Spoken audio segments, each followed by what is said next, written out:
Expansion of g due to altitude h, यही था। हमने ये देख लिया था कि g डैश बाय g इसमें होगा ऐसे क्या निकाल दो, मतलब acceleration due to gravity h altitude h, ठीक है, डिवाइडेड बाय g ये क्या है, at the surface of earth, इसको ले लेंगे हम gs, ठीक है। पिछले वाले नोट में केवल g लिखा है, आप लोग जब नोट प्रिपेयर कीजिएगा उसमें gs ले लीजिएगा। gs से मतलब हो जाएगा, हमने ये बताया था जाली गैस के पीठ के पास जो है वो कहते हैं सबस्क्रिप्ट, तो सबस्क्रिप्ट h का मतलब हो गया एल्टीट्यूड h, सबस्क्रिप्ट s का मतलब हो गया एट सरफेस s, s से सरफेस h से हाइट, ठीक है।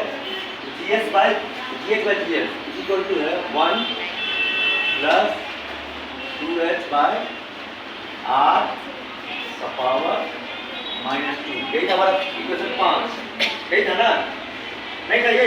Yes sir. देखिए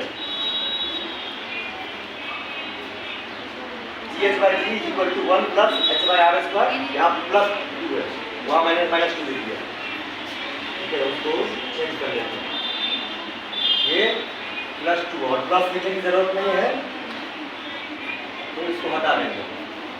अब इसको उल्टेंगे हम,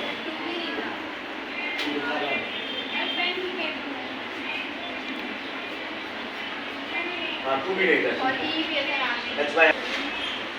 इसको अगर हम लिखेंगे जैसे हमने कहा था कि हमारे पास x का वैल्यू है x इक्वल टू 1/2², ठीक है, तो 1/x का वैल्यू क्या हो जाएगा, 2 का -2 हो जाएगा ये। इसी कंसेप्ट को यहाँ यूज करेंगे, gs by gh equal to यही रह जाएगा 1 प्लस h बाय re, ये आ जाएगा, क्लियर।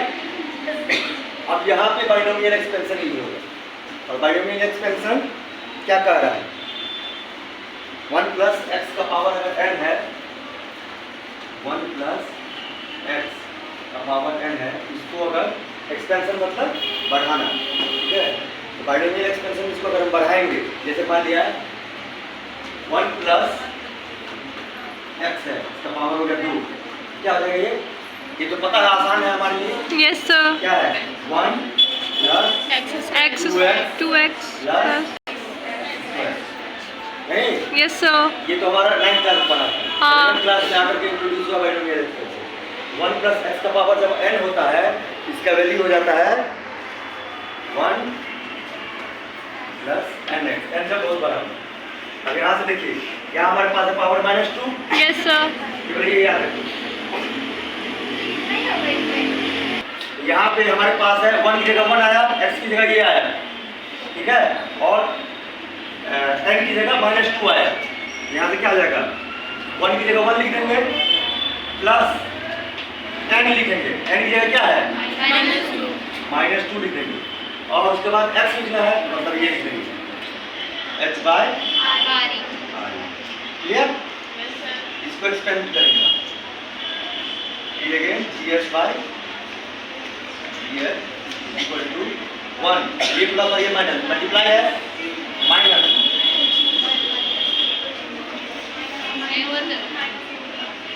1 माइनस 2h बाय,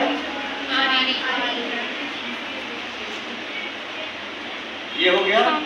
इसके बाद इसका ये अप्लाई क्या कर रहा है, और gs बाय gh है, ठीक है, gh को इधर ले जाएंगे, ये हमारा ब्रैकेट में ले लिया, तो gs यही तो निकालना था हमें,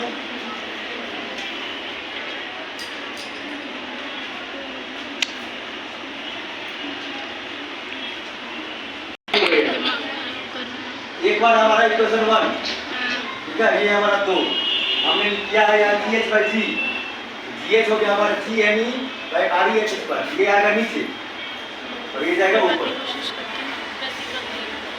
कंफर्म ना। आमतौर पर क्या होता है ये देखिए, बाय g, यहाँ देखिए, नहीं ये ना तब तो पता चलेगा हमें क्या गलती है, तो gh by gs, gh by gs, ठीक है, me by R E plus में एच और इसका मल्टीप्लाइड है। डिवीजन है, नीचे वाला ऊपर ले जाएंगे, ऊपर वाला नीचे ले जाएंगे। अब है क्या, नीचे में जी है, ये से हमारे पास ये है, आर ई हो जाएगा ऊपर, जी एम नीचे। ठीक है। अब अगर ये और ये कैंसिल हो गया, हमारे पास बच गया आर ई ऊपर, आर ई स्क्वायर ऊपर, are E plus H square नीचे।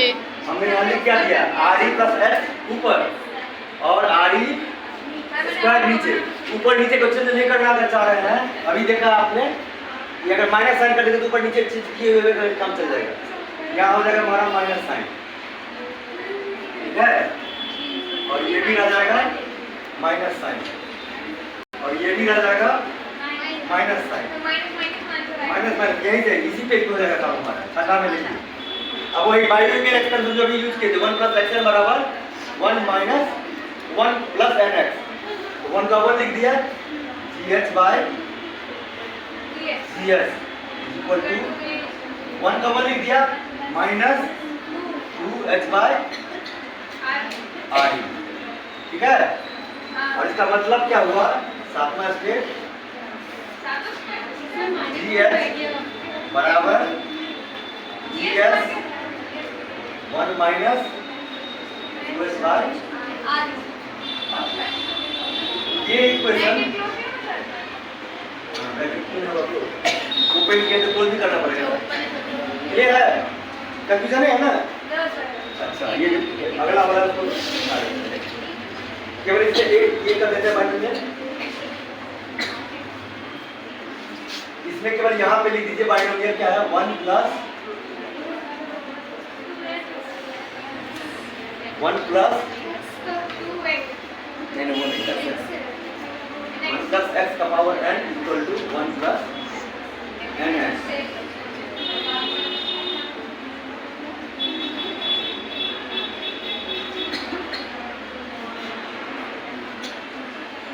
ये है क्या, बाइनोमियल एक्सपेंशन, ठीक है। तो इसका क्लिक कर लो इस पर, ये देखिए ये इक्वेशन आ गया, इसको बॉक्स में रखना है आपको। इसका मतलब ये ध्यान रखना है आपको, ये ध्यान में था इसीलिए हमें पता चला जो हम कहने में गलती किए। तो यहाँ पे h का वैल्यू बढ़ेगा, h का वैल्यू बढ़ने से क्या हो जाएगा, ये टोटल वैल्यू बढ़ेगा, ये टोटल वैल्यू बढ़ेगा तो 1 माइनस ये जो करेगा तो वो घटेगा, तो वो घटेगा, इसका मतलब जी घटता जाएगा। अब इसका वैल्यू अगर हम कर देंगे, ये h और आर ई दोनों बराबर है, h और आर ई दोनों बराबर है, क्या हो जाएगा 1 माइनस 2 माइनस माइनस चला जाएगा, मतलब h हम मैक्सिमम कितना कर सकते हैं, आर ई के बराबर, आर ई का आधा कर सकते हैं, उस टाइम वो 0 होगा। अब ये है क्या कि gravitation due to acceleration due to gravity जो है वो मैक्सिमम होगा at the surface of earth. जब हम 0 लेंगे, इसको 0 लेंगे तो ये 0 हो गया, ये 1 हो गया, इसका मतलब ये GS हो गया एट द सरफेस ऑफ अर्थ। ये GS इक्वल टू GS और वो मैक्सिमम है। जो जीरो लेंगे तो ये 0 होगा ना, h 0 होगा, 0 लेंगे तो टोटल 0 नहीं होगा, ये तो ध्यान देना आपको। At height h equal to 0, इसका मतलब क्या है, वो सरफेस ऑफ अर्थ है। तो अब ये चेक कर रहे हैं जो हमारा जो इक्वेशन आया है वो ठीक है कि नहीं, ठीक है कि नहीं, कैसे पता चलेगा, h को हमने s कर दिया, h को 0 कर दिया हमने, h को 0 करके 2 into 0 क्या हो जाएगा 0, और ये 0 तो 1 माइनस 0 1, और 1 माइनस इसको ये 1 रह गया, ds into 1 gs, g at height when at surface है at 0 है, इसका मतलब हो गया gs। इसका मतलब एक इक्वेशन और लिख लीजिए, 8वां कि g at 0 equal to gs, ठीक है। और हाइट को बढ़ाने से एक्सेलरेशन ड्यू टू ग्रेविटी कम होगा, क्लियर। अब आज हम देखेंगे नया जो इंट्रोड्यूस होगा वो होगा, इसको मिटा एक्सेलरेशन ड्यू टू ग्रेविटी। अभी देखा हमने एल्टीट्यूड का सर, अब देखेंगे अर्थ के अंदर जा रहे हैं,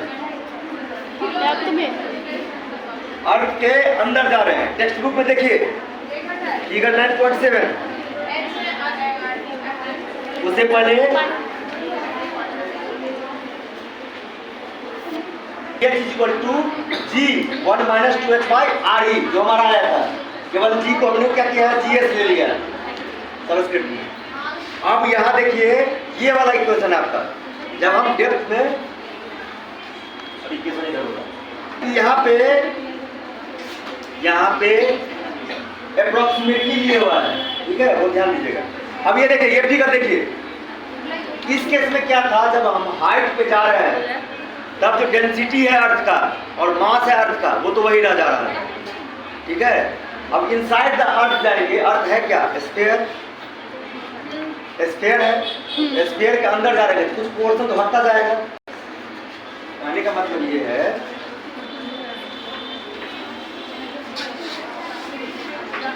ये हमारा वाली अर्थ, अब इसकी एक डेंसिटी होगी और इसका एक मास होगा। ये है स्फीयर, दिखा रहा है 2 डायमेंशन में, इसको दिखा रहा है 2 डायमेंशन में, ठीक है। तो अब यहाँ पे, यहाँ से यहाँ तक का जो डिस्टेंस है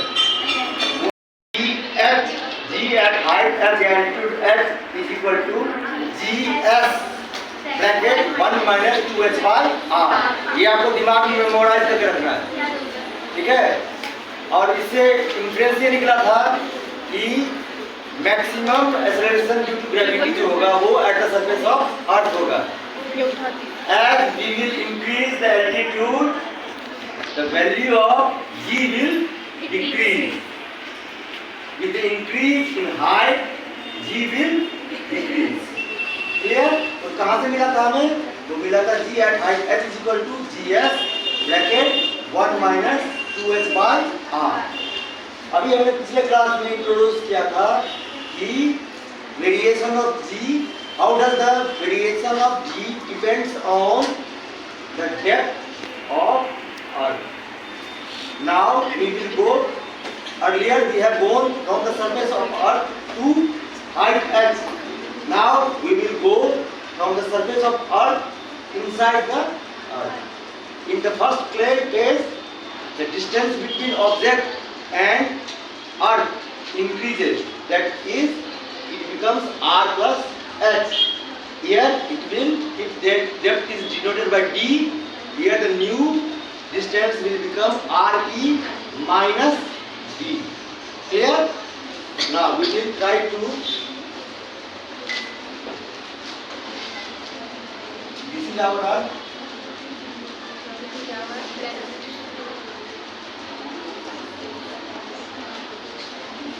So this is d. Clear? From center to this point, this is RE. So this will become RE minus, clear? RE minus D. Now refer to the figure of NCERT, figure 8.7 in new or earlier book. In new book it would be 7.7. 8.7. New book 7.7. It is mine located at depth D. Located at depth D. Below the surface of earth. Earlier it is there up the surface of the earth. It is below the surface of the earth of mass ME. So ME is mass of total earth, whole earth, and RE is the radius of earth. So, and this is depth D, so this will become RE minus D. The textbook says earth of mass ME and radius RE. We treat the earth to be spherically symmetrical. Now, this line, you should underline it. We treat the earth to be spherically symmetric. अर्थ वैसे तो symmetric है नहीं, north pole और south pole है, लेकिन हम अपनी simplicity के लिए, जैसे प्रोजेक्टाइल मोशन के केस में हमने ये एज्यूम किया था कि एयर रेजिस्टेंस नहीं है, तब हमें आसानी हुई थी कंक्लूजन में पहुंचने में। ऐसे ही यहाँ पे हम ये मान के चल रहे हैं जो ये कंप्लीट आइडियल स्फीयर है। अब क्या होगा, डेंसिटी के लिए हमें चाहिए मास ऑफ अर्थ जो कि दिया हुआ है, वॉल्यूम डेंसिटी के लिए दूसरा टर्म चाहिए हमें क्या, वॉल्यूम। और वॉल्यूम ये चूंकि स्फीयर है तो स्फीयर का वॉल्यूम क्या होता है 4/3 पाई आर क्यूब। तो हमारा हो गया volume of earth is 4/3 pi are E cube. ठीक है, कोई बात नहीं। तो अब ये निकालिए आपने किताब में, डेंसिटी क्या हो जाएगा, कॉपी पे निकालिए किताब में से कॉपी।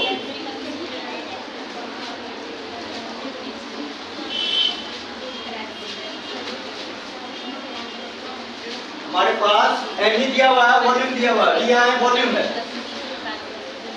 डी से वेलोसिटी नहीं है इसलिए वॉल्यूम लिख दिया है, डी लिख दीजिए। अब यहाँ पे रो है, रो बराबर mass of earth divided by volume of earth होगा। मास ऑफ अर्थ को मास ऑफ अर्थ रहने दीजिए और ये हो जाएगा 4/3 पाई आर ई क्यूब। अब हम मास ऑफ अर्थ अगर निकालेंगे यहाँ से, ये इधर आएगा, इधर आएगा तो क्या हो जाएगा 4/3 pi nu sorry density are E cube हो जाएगा रे, ये है ना। अब यहाँ से देखिए फिर आगे, यहाँ से अब निकालिए जो पहले निकला था जब हमने दो क्लास पहले, relation between acceleration due to gravity and capital G, ये निकला था। क्या निकला था हमारे पास, पूरा blank, relation between capital G and small ji.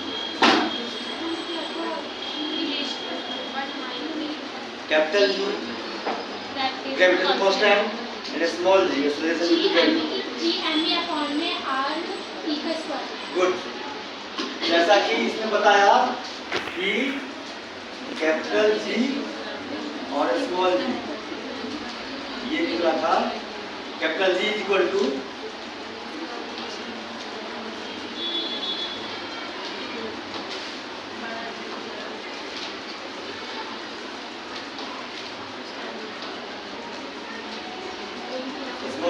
Ji M E upon R E का स्क्वायर। ठीक है, ये अगर हमारा इक्वेशन, ये हमारा इक्वेशन 1 है, ये इक्वेशन 2 हुआ, ये इक्वेशन 3 हुआ। अब इक्वेशन 3 में इक्वेशन 2 को डालेंगे। ठीक है, इक्वेशन 3 में अगर इक्वेशन 2 को डालेंगे क्या हो जाएगा, जी बराबर जी एम ई की जगह ये आ जाएगा, एम ई की जगह 4/3 यहाँ लिखे, 4/3 pi rho R E cube divided by R E. अब ये और ये कट जाएगा, तो ये क्या करेगा imply is equal to 4/3 G rho pi rho R E. ये हो गया जी का वैल्यू। ठीक है, नोट कर लीजिए।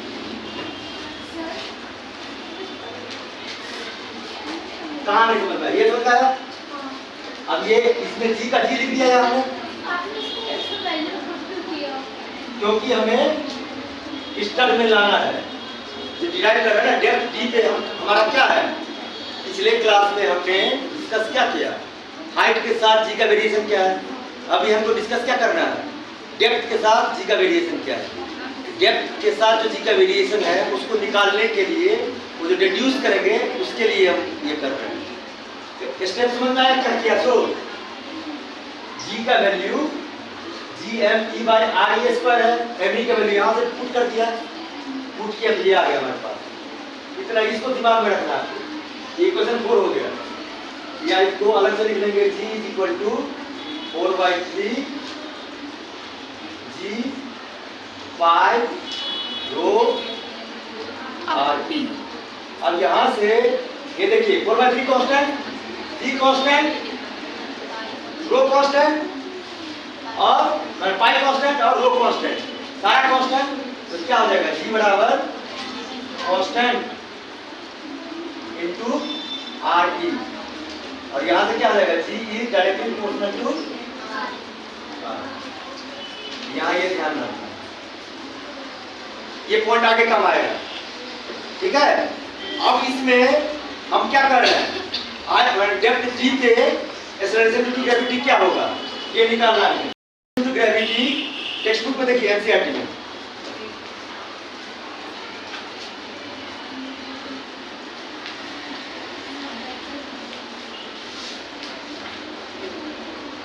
फिगर 8.8 देखिए, 8.8 बी, पहले ए है, ये जो हाइट एच पे किया था वो है 8.8 बी। इसमें क्या लिखा हुआ पढ़िए कोई, हरी हो जाएगा आयुषी किताब में क्या कर रही है, तो पुरानी बुक तो निकालो, क्या दूसरे शब्द निकाल कर रही है, पढ़ो 8.8 बी। अरे ये पढ़ने में क्या दिक्कत है, उसको क्यों मारेगा।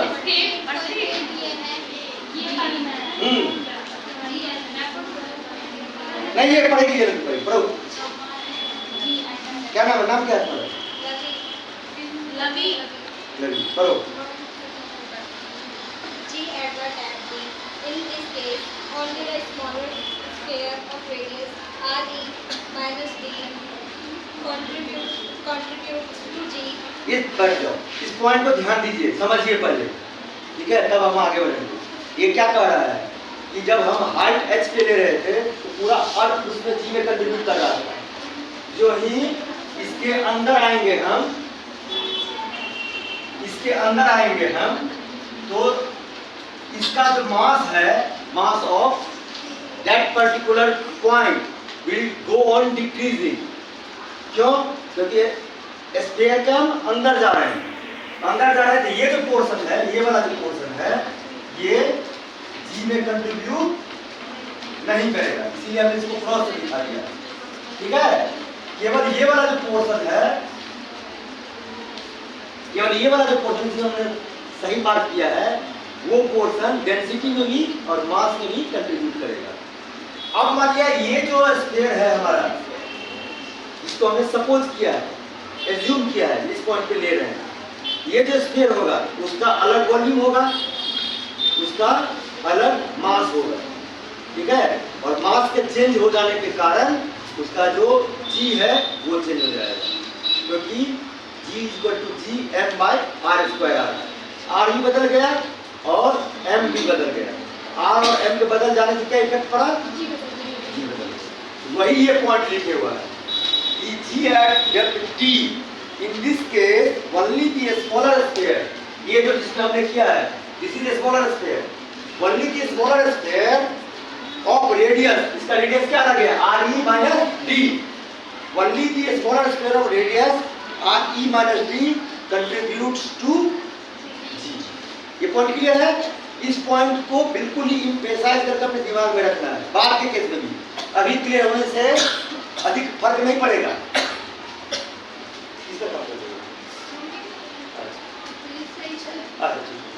तो अभी तो हमारा क्लियर है, क्योंकि हम अभी ड्रो में चल रहे हैं।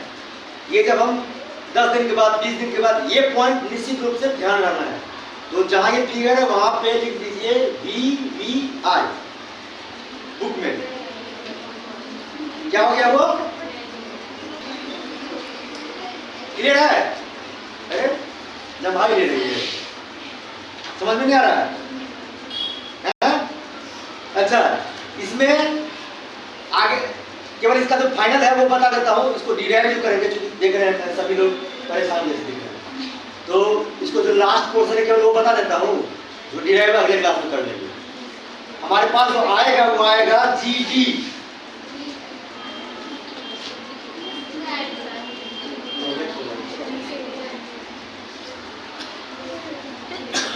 तो G at depth D = G at surface, और वहां क्या था, वहां था 1 - 2h/r, यहाँ 2 नहीं रहेगा, 1 - d/r आर ई,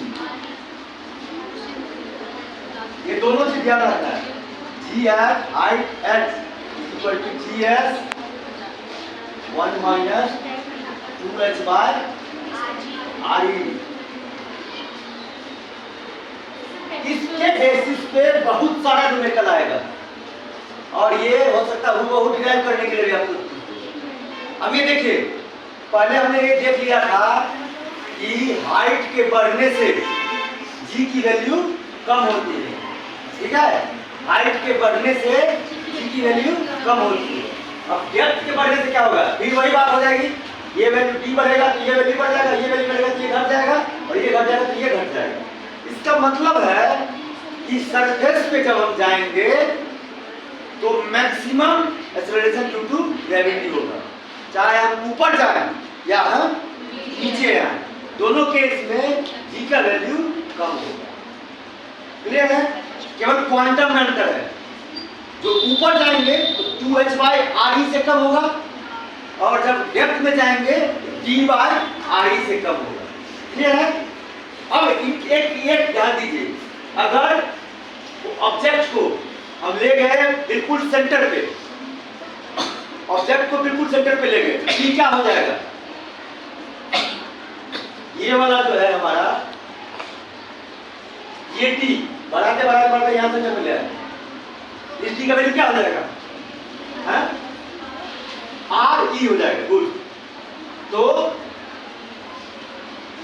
इस डी का वैल्यू क्या आ जाएगा, आर ई कहां पे, सेंटर पे। अब ये आर ई बाय आर ई 1 हो गया, और 1 माइनस 1 0 हो गया, और 0 मतलब यहाँ जी डी 0 हो गया। मतलब हमारा वेट अगर हम अर्थ के सेंटर पे चले जाए तो क्या होगा, क्यों, क्योंकि जी 0 हो गया।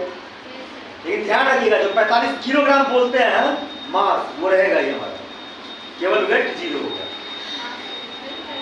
कहां पे 0 होगा, at the centre of earth. क्यों 0 होगा, क्योंकि हमारे पास ये इक्वेशन है, G D G at depth D is equal to G at surface multiplied by 1 minus D by. अच्छा, इसको 0 करना चाह रहे हैं, इसको 0 करना चाह रहे हैं, तब कैसे होगा, यहाँ का वैल्यू 1 करना पड़ेगा, यहाँ का वैल्यू 1 करने के लिए क्या लगेगा, 2h by R E is equal to 1, तो h बराबर क्या हो जाएगा, आर ई बाय 2। ठीक है, आर ई बाय 2 पे जी का वैल्यू 0 हो जाएगा। तो एक टर्म आपने पढ़ा होगा या सुना होगा, इसके वेलोसिटी, इसके वेलोसिटी। हम क्या करते हैं, किसी ऑब्जेक्ट को फेंकते हैं, वो पीछे वापस आ जाता है नीचे, और ताकत लगा के फेंकते हैं और हाइट पे जाता है, 11.2 मीटर या कुछ और क्वांटिटी है। इतना स्पीड से अगर हम फेंकेंगे, या जैसे मान लिया अभी चंद्रयान गया था, तो जो अर्थ का ग्रेविटेशनल फील्ड है उससे बाहर जाना पड़ेगा उसको, और उसके लिए खास स्पीड लेनी पड़ेगी। तो जो स्पीड से एक बार अगर हम फेंक दें तो वापस वो नहीं आए, इसका मतलब क्या हुआ, अर्थ से वो एस्केप कर गया, इसीलिए उस स्पीड को कहते हैं एस्केप स्पीड, या डायरेक्शन रहेगा तो एस्केप वेलोसिटी। क्लियर है? एक बार इंट्रोड्यूस कर रहे हैं इसको, एट ग्रेट लेंथ इसको डिस्कस करेंगे। तो हमारे पास क्या आ जाएगा, इसके वेलोसिटी। इससे पहले देखिए, आपकी किताब में है 8.8 स्केप स्पीड, ठीक है। और इसमें आगे आपको जो पढ़ना है वो है अर्थ का सैटेलाइट। अर्थ का सैटेलाइट कौन है, मून।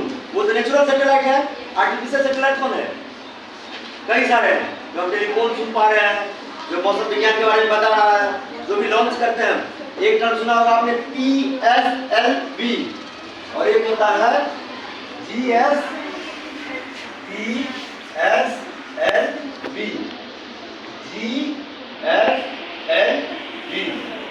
अब ये रिलेटेड है अर्थ से। क्या है फुटबॉल, उसको आपको बताना है मुझे अगले क्लास में, मतलब मंडे को। ESLV और GSLV स्पेस साइंस से जुड़ा हुआ, फिजिक्स का एक पार्ट होता है स्पेस साइंस। इसरो का नाम सुना आपने, नासा का, वो उसी से रिलेटेड है, स्पेस से। ये जो PSLV है और GSLV है, दोनों स्पेस साइंस से रिलेटेड कर्व है। क्या है ये आपको बता देंगे अगले क्लास में। मुझे याद नहीं भी हो तो आप याद दिला के मुझे बता दीजिएगा। अब देखिए इसी में, इसी बुक में लास्ट में आइए आप, सबसे लास्ट में जहाँ समरी लिखा हुआ है, समरी के चौथे पॉइंट पे आइए। G at height h is equal to G at 0, जिसको हमने इस GS तरह से लिया हाथ है। में दर्द होगा। टेक्स्ट बुक में देखिए ये वाला समरी वाले में, समरी वाले में चौथा अच्छा लग पॉइंट रहा है। देखिए इसको सब कुछ एक साथ दे दिया इसने। G at height h दिया हुआ है is equal to GME by RE plus h square। ये कैसे हुआ ये पता है आपको? अब यहाँ से हाइट जब RE से बहुत कम होगा तब हमारे पास क्या निकल गया? GME by RE square. ये हो गया हमारा G, है ना? G की जगह वैल्यू डाल दिया 1 माइनस इस G की जगह पे GMS equal to GME by RE square. ये वैल्यू पुट कर दिया है इस किताब में, ठीक है? क्या हो गया? GME by RE square bracket 1 minus 2h by RE। Already आप जानते हैं। दूसरा देखिए इसी को लिखा GH इक्वल टू वही पॉइंट है। अब डेप्थ के लिए देखिए इसी का सेकंड पॉइंट में GD is equal to G0 जो टेक्स्ट बुक में है वही हमने किया है GS। आप GS ही लिखिएगा नोटबुक में, GS 1 minus D by RE। Clear है? अब जो एक पॉइंट रह गया है वो है पोटेंशियल का कंसेप्ट, ग्रेविटेशनल पोटेंशियल। और दूसरा जो रह गया है हमारा वो एस्केप स्पीड, और हम देखेंगे जियोस्टेशनरी एंड पोलर सैटेलाइट। नाम से देखिए, नाम समझिए, अभी केवल ओवरव्यू दे रहे हैं आपको। नाम से क्या पता चल रहा है? एक है जियोस्टेशनरी। अब एक टर्म आपने पढ़ा होगा रिलेटिव वेलोसिटी। मान लिया एक ट्रेन है, दो ट्रेन है, दो अलग अलग ट्रैक पर चल रही है और दोनों की वेलोसिटी जो बराबर है, एक दूसरे को लगातार देखते रहेंगे। ट्रेन ए और ट्रेन बी में दो यात्री एक दूसरे को लगातार देखते रहेंगे तो दोनों एक दूसरे के रेस्पेक्ट में स्टेशनरी में है। जैसे मान इससे पहले का कंसेप्ट लीजिए, एक बस है, बस चल रही है, तो बस जब रेफरेंस फ्रेम हम लेंगे, जब कंपेयर करेंगे बस में बैठे हुए दूसरे ट्रेवलर से, तो वो क्या दिखेगा? रेस्ट पे, और बाहर जो ऑब्जेक्ट है उसके रेस्पेक्ट में देखेंगे तो वो मोशन में। इसी तरह से जो अर्थ जिस स्पीड से घूम रही है उसी स्पीड से अगर सैटेलाइट भी घूम रहा है तो एक दूसरे को क्या लगेगा?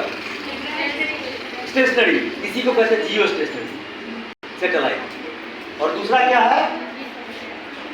Polar satellite. अब जो हमारे पास है नॉर्थ पोल और साउथ पोल, और जियो स्टेशनरी सैटेलाइट बहुत हाइट पे जाके मिलेगा, ठीक है? और जो पोलर सैटेलाइट है वो नीचे मिलेगा। जो पोल है उसका चक्कर लगाता रहेगा। इसमें PSLV था, उसमें कम पावर का रॉकेट चाहिए। स्पेस साइंस है तो रॉकेट चाहिए होगा, कम पावर का रॉकेट चाहिए। GSLV अधिक पावर का रॉकेट चाहिए। तो जो पोलर PSLV है वो क्या करेगा? जो पोल है उसके चक्कर लगाएगा, ठीक है? तो दो चीज ये देखेंगे। उसके बाद एक टर्म और आता है वेटलेसनेस। वेटलेसनेस कब होगा? जब G का वैल्यू 0 हो जाएगा। कहाँ था? या तो वो होगा एट डेप्थ RE सेंटर पे डालेंगे, या नहीं तो H जो होगा वो RE by 2 इतना होगा। तो तीसरे केस में आप कभी लिफ्ट में गए हैं? लिफ्ट में जब हम ऊपर चढ़ते हैं तो, या झूला, लिफ्ट को छोड़ दीजिए, झूले में जब नीचे से मेरी गोराउंड वाला है वो झूला, जब नीचे से ऊपर जाते हैं तो खूब मजा आ रहा है, जब ऊपर से नीचे आते हैं तो डर जैसा लगता है, और मजा आता है लेकिन डर लगता है। डर के आगे जीत है, ये यहाँ तक पहुँच गई है। हाँ, तो यहाँ जब पहुँचे इसके बाद क्या होता है कि आपका जो G है उसकी वैल्यू कम होने लगती है। नीचे से ऊपर जाते हैं तो G की वैल्यू बढ़ने लगती है, तो वेट आपका बढ़ जाएगा। और यहाँ से जब नीचे आते हैं तो G की वैल्यू कम होने लगती है तो वेट कम होने लगता है। जब ये जो घूम रहा है एक स्पीड ऐसा आएगा जब उसको जी की वैल्यू जीरो हो जाएगी, तब जो सिचुएशन होगा उसको कहेंगे हम वेटलेसनेस। मतलब ये है जो वेटलेसनेस में एम तो हम चेंज कर नहीं सकते हैं, चेंज क्या होगा जी को चेंज करके हम वेटलेसनेस की स्थिति ला सकते हैं। लिफ्ट में भी अगर अधिक स्पीड वाला लेंथ है, वो लिफ्ट है, ऊपर जाने में ठीक है, नीचे आने में डर जैसा लगेगा, इसको नहीं लगेगा, केवल डर के आगे ठीक है। क्या नाम है आपका? परी। अरे वाह, परी उड़ जाए। कुछ तो वरदान दो, कुछ तो वरदान दो। अब देखिए कितना देर लग गया, बंद कर दो, बंद कर दो।